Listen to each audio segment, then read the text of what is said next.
Hey guys, I hope you're having a great day and that you're out doing something you love or spending time with someone you love. That's really important, so make sure you do plenty of that.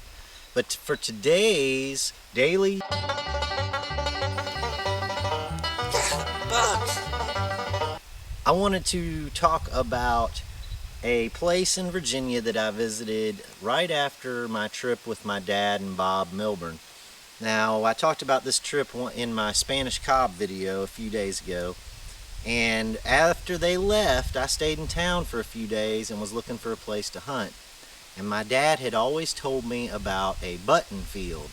He said, yeah, back in the back corner of that field right there, there's buttons everywhere. Well, you hear those kind of things all the time, but if my dad tells you there's buttons somewhere, you might ought to go check it out. Because I went, I got permission, and in fact, there were buttons everywhere. I mean, there were so many buttons in this field, and a lot of them were just plain colonial flat buttons, but there were some amazing surprises in there.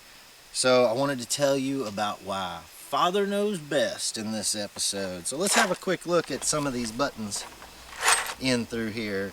And like I was saying, there were hundreds of plain flat buttons in this bunch. There were lots of 4-hole underwear buttons. We had a big array of those, from small ones to big ones and everything in between. There were a lot of different varieties of flat buttons. There were tomback buttons, there were regular brass buttons, so a pretty neat assortment. Now, on to some of the more special buttons that came out of the field. There were several floral design type buttons, which I thought were very beautiful, and just I love these smaller, more intricate buttons. Just love the way they look and the way they come out of the ground. Just something neat about seeing what fancy clothing was back in the day, and it has certainly changed, and the amount of work and craftsmanship going into making something as simple as a button has most certainly changed. So a couple other things I found in that field with the buttons were this button here. It's pretty amazing. It's a flat button, and there's still cloth attached in the button, which I found a couple buttons like this over the years, but I'm always amazed that a piece of cloth could stay preserved in the back of a button like that.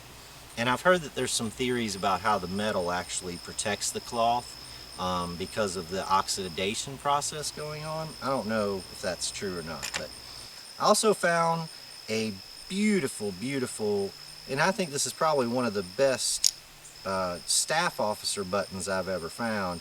It's a 3-piece staff officer button, which means there was a face here, a button back, and then there's a small rim that goes around the edge and holds those two pieces together. And I think this one's just in beautiful shape. I really do love that button. A few other dandies I got out of there. I got a Eagle Infantry button, which this was one of my first letter buttons, and the shank is gone on it, but it's still a pretty solid button other than that, and I really love the patina on that button. And last but not least, I got my first War of 1812 button out of this field. And I think this might have been a heartbreaker for my dad that he missed this button, but I got it and I was happy to have it, and he was happy for me to have it. So it's a beautiful War of 1812 Navy button though. And I love these War of 1812 buttons. I found several now. They're just a really solid button, really well-made button. And they almost always still have the shank on the back, so they're excellent buttons. This one has a back mark that just says Gilt.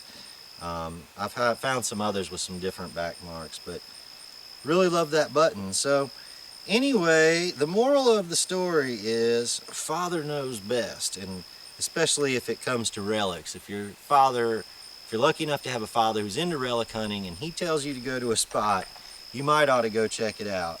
Alright guys, I hope you enjoyed this little look at the button field and all the buttons that came out of there. I sure enjoyed going out and digging them. and I'll see you guys tomorrow.